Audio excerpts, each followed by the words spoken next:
السلام عليكم، ازيكم عاملين ايه؟ تخيلوا ان الكنبه دي هي الكنبه اللي هتشوفوها في الاخر.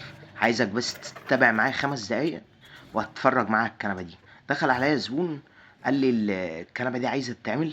بيني وبينك هو الكنبه كانت عايزه تترمي البحر، يعني كنبه متهالكه كده انتوا كده شايفينها تمام، يعني هي متجمعه اصلا. بس انا قررت اديلها فرصه جديده. بيني وبينك قبل ما اعمل اي حاجه رحت مظبطها نجاره الاول، لان هي كجايه اصلا يعني هو خشب ومجمعه. فانا عايزك كده يعني تتابع معايا كده 5 دقايق. شايف زي ما انت ما هو مقفل كده شويه خشب وشويه حاجات ومجمعهم. انا قبل ما اعمل اي ده كل قبل ما اعمل اي حاجه رحت جاي مظبط خشبها ومظبط نجارتها وغرتها وتمام التمام. وخدتها زي ما انت ما شايف كده. قلت بقى اعمل ايه؟ اليدات. تخيل كده الكنبه دي هتشوفها في الاخر هتبقى عامله ازاي.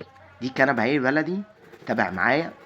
ومش عايزك يا صديقي تقدم اي حاجه، اتفرج كده على الفيديو من الاول للاخر. انا هقدم لك شويه حاجات عشان ما صعبش عليك المشوار. اتفرج كده. انا كده خلصت هنجره، يعني أنا كده خلصت هنجره. عملت اليدات والظهر. على فكره هما كنبتين مش كنبه واحده. بس عشان محدش يستغرب ان دي بيد ودي ايه بظهر. لا، هو الظهر اللي على الجنب ده زاويه، دي القفله بتاع الكنبه التانية. فانت زي ما انت ما شايف كده. انا كده بقى ايه؟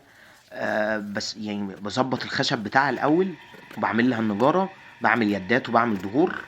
المفروض لو هي كنبه فرداني بعمل لها مثلا يدين وظهر. انما دي كنبتين واحد، يعني صاحبهم عايز يعمل ركنه. فقلنا ايه؟ ناخد كنبه بيد في الاول وكنبه في يد في الاخر زي الركن العاديه زي ما انت ما شايف كده. فدي انا بوري لك الكنبه واحده بس، وفي الاخر هوريك ايه؟ الركنه كلها وهي مرصوصه. يعني كده انا خلصت شطبت كده بقى. انا شغال كده في النجارة. هعمل يداتها وهعمل دورة. لازم انت اول خشب اول اللي فيها عشان الكنبة تبقى مظبوطة. و... وطبعا قبل ما بعمل اي حاجة بجيب الكنبة دي اقيس على الكنبة التانية عشان الاتنين ايه؟ يبقى ايه؟ آه مظبوطين مع بعض. يعني مثلا الظهر في سوى الظهر التاني. انا باخد كده كده بشتغل بمتر بس بعد ما بخلص، لان الكنبه البلدي ده برضو بيبقى فيه مثلا كنبه عاليه كنبه واطيه. فبضطر بقى ايه؟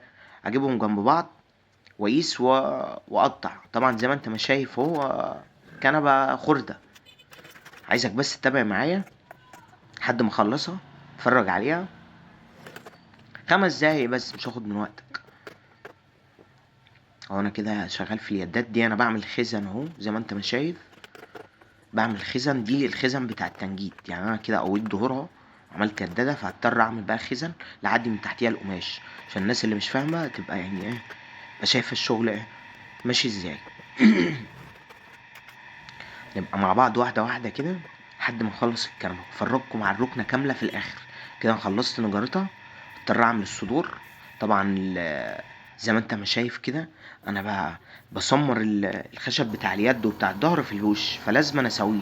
فبحط حته سفنج، بحط سفنج طبعا في الوش. اهو زي ما انت ما شايف اهو كده انا بعمل الصدر اهو. والسفنج ده بتاع 2 سنتي.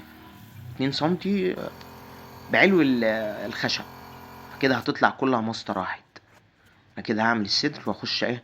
على القعده الزقه سفنج سنتي كده تحت الشلته، لان دي شيلت مش ساده. اهو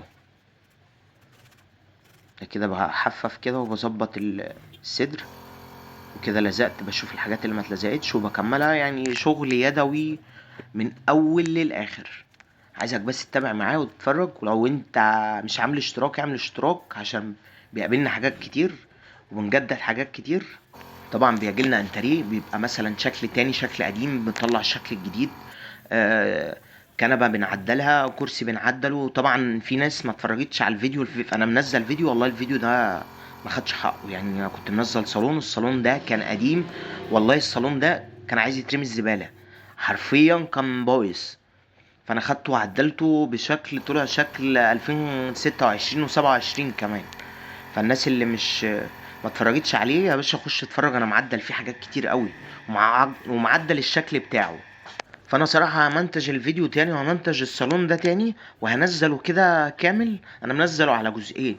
جزء هو لسه خشب وجزء هو بيتنجد وبيتعمل نجارة وبيتعدل فيه. فان شاء الله باذن الله هنزل لكم الصالون ده تاني عشان ياخد حقه في الشغل وفي الفيديوهات. يعني حتى في ناس انا نزلت بوست قبل وبعد، فالحمد لله جالي تفاعل كتير وجات لي ناس كتير بسبب الصالون ده، فلازم انا انزله تاني لان هو ما خدش حقه كمشاهدات. فالناس اللي مش عامله اشتراك اعمل معايا اشتراك واعمل حته لايك حلو. وتابعني ان شاء الله باذن الله، بنزل حاجات كتير وبنزل تجديد وصالونات وانتريهات وستاير، وبنروح اي مكان.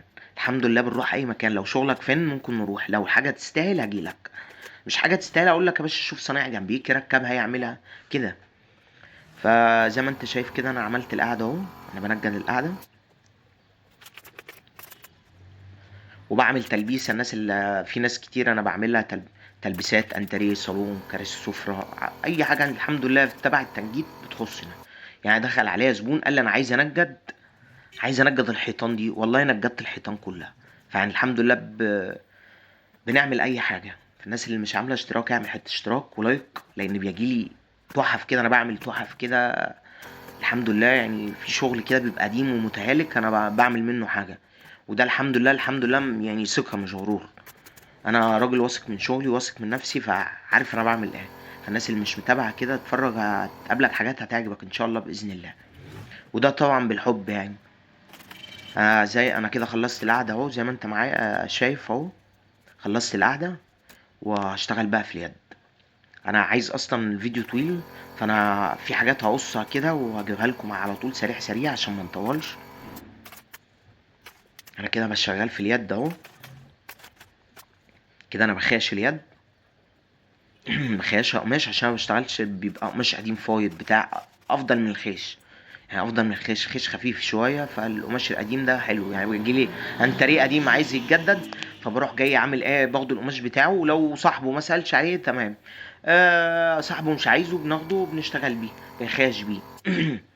زي ما انت شايف كده انا بحط سفنج في اليد، بحط طبقتين مش طبقه واحده اهو. كده انا خلصت. طبعا انا كان في ايدي شغل تاني، الصنايعي اللي معايا قلت له كمل انت.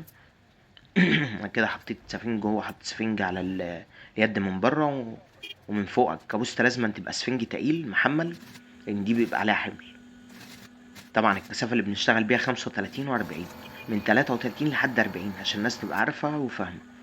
وزي ما انت ما شايف هو كده بيقص اليد ويروح ينبتها اهو كده، هو بينبتها على المكنه بيخيطها، بيعمل لها فتيل عشان يبقى شكلها حلو. شغل يا باشا، يعني شغل الحمد لله باذن الله. يعني ما بنعملش حاجه وخلاص، بيبقى شغل عموله وشغل نضيف. وعلى فكره الكاميرا مش واضحه قوي، ساعات بنشتغل بالليل وساعات بنشتغل بالنهار، فيعني على حسب التصوير. بس انا هوريها لكم في الاخر. انا كده جبت لكم لخصت لك كده ايه، عشان الظهر كان هيطول لان الفيديو معايا اصلا جايب 12 دقيقه، فاكتر من كده هيبقى مش حلو، المشاهد هيزهق. انا كده لخصت لك، عملت لك القعده واليد والنجاره وظبطت لك الدنيا وبوريك الظهر. طبعا الناس اللي بتتفرج على الفيديو، لو انت شايف كده الجزء بتاع الكنبه بتاعتها التانية الاخيره اهي، انا عاملها وراكنها على البحر. يعني ده انا خلصت الكنبتين بس انا بصور لك منهم كنبه. طبعا الكنبه بتاعتها، الكنبه اللي احنا شغالين فيها دي بيد واحده وبظهرين، اللي هو الحرف ال، يعني ظهر ورا وظهر على الجنب اللي بيقفل على الظهر التاني بتاع الكنبه التانية. والكنبه اللي هناك ورا لو حد شايف كده اهو، الكنبه التانية بيد وبظهر واحد بس، فدي بتخش جنب دي وبتقفل، بتطلع حرف ال يا باشا، بتطلع باشا. زي ما انتوا شايفين كده احنا بنقفل الظهر. هقفل الظهر يا باشا وهرجع بعد كده. طبعا الناس اللي بتقول الرجلين طويله ومش الرجلين طويله، انا هاخدك معايا كده 5 دقايق واحنا ايه بنقص الرجلين. طبعا في ناس بتقص الرجلين خالص وبتحط لها بتركب لها رجلين ستانلس، رجلين عاج، على حسب الزبون وعلى حسب مثلا ايه الشكل. طبعا الزبون ده في ناس بتبقى عايزه الرجلين، بتقول لك لا الرجلين بتاعتها عمليه فما تقصهاش، فبنضطر نقص نصها كده عشان الشكل العام، وبنروح مغطينها بالقماش. طبعا ده يعني ده افضل من الرجلين اللي هي الستانلس والحاجات دي، بتبقى مثلا مع الوقت بتتخلع، انما الرجلين بتاعتها بتبقى خشب منها فيها على طول متسمره ما بتتخلعش اهو. زي ما انتم شايفين قلبنا الكنبه وهضطر اقطع الرجلين، اقص الرجلين، بعلم بقى واقص الرجلين كلها اهو. زي ما انتم ما شايف هو كده بيقص بيعلم كده. هنقص مثلا نسيب 10 سنتي على حسب علو الكنبة. في كنبة بتبقى عالية وكنبة بتبقى واطية. زي ما انت ما شايف اهو كده انا قصيت نص الرجل اهو. اهو كده هنقص الرجلين كلها، وهنضطر بقى نغطيها بقماش كده هيبقى شكلها شيك برضو مش وحشة. طبعا الاستانلس بتنطق الكنبة، بس في ناس بقى بتحب العملي، ما بتحبش المنظر. والحمد لله شغل نضيف وشغل عمولة وطلبات. لو انت عايز تجيب طلباتك برضو انت بتجيب طلباتك وبنسمح لك تجيب كل حاجة، بتدينا بس مصنعية. فعلى حسب الزبون، في زبون بيريح دماغه يقول لي لا هات لي مثلا الكنبة بطلباتها بمصنعيتها بدنيتها بكله. والحمد لله ما بنوديش نجارة بره، الا لو شغل فعلا عايز نجارة. الشغل بيبقى عايز نجارة بنوديه النجار عدل يا باشا. انما الشغل اللي هو الخفيف ده طبعا ده كنب بلدي بيتعدل، احنا بنعدله. حاجة سهلة يعني، الحمد لله بنعمل اي حاجة. كده احنا قصينا الرجلين، هنضطر بقى نغطيهم او زي ما انت مش شايف كده. اغطي الرجلين، اغطي رجل. انا بحاول على قد ما بقدر، بحاول على قد ما بقدر بقصر لك في الفيديو عشان ما يبقاش طويل. انا عايزك بس تتابع معايا عشان هوريك النهاية، وعايزك تفتكر الكنبة قبل ما نشتغل كانت عاملة ازاي. فرج كده يا باشا، انا كده غطيت الرجلين وكده انا خلصتها. انا بنجز لك اهو. انا كده بعمل لك ايه، بعمل الشلتة بتاعتها بسوستة وبولاية وبفايبر زي ما انت ما شايف اهو. تعال بقى انا افرجكم عليها. اتفرج بقى يا باشا على الشياكة اهو. بونبوناية اهي، طالعة بونبوناية. حد يصدق بقى دي الكنبة اللي كانت في الاول. اتفرج كده يا باشا. عايزك بقى تعمل معايا حتة لايك واشتراك، وتصلي على النبي في كومنت، وشجع اخوك عشان تتفرج على كل جديد. يعني الناس اللي مش متابعة اعمل اشتراك او اعمل لايك وصلي على النبي، ما تبخلش عليا بقى بحتة لايك. اتفرج بقى، دي الركنة كاملة اهي. دي الركنة اهي. ده الكنب ده الصنايعي ما كانش عايز، الصنايعي اللي معايا كان بيقول لي ما تاخدوش. وطبعا ما ينفعش الشغلانه تعدي علينا كده وما ناخدهاش، اي حاجه بناخدها الحمد لله. اتفرج يا باشا كده على الجمال والشياكه اهو. دي الركن ده كنب بلدي بقى يا باشا. دول كنبتين هم، شوف طالعين عامل ازاي. طبعا انا ما صورتش المخدات عشان القماش خلص. والسلام عليكم.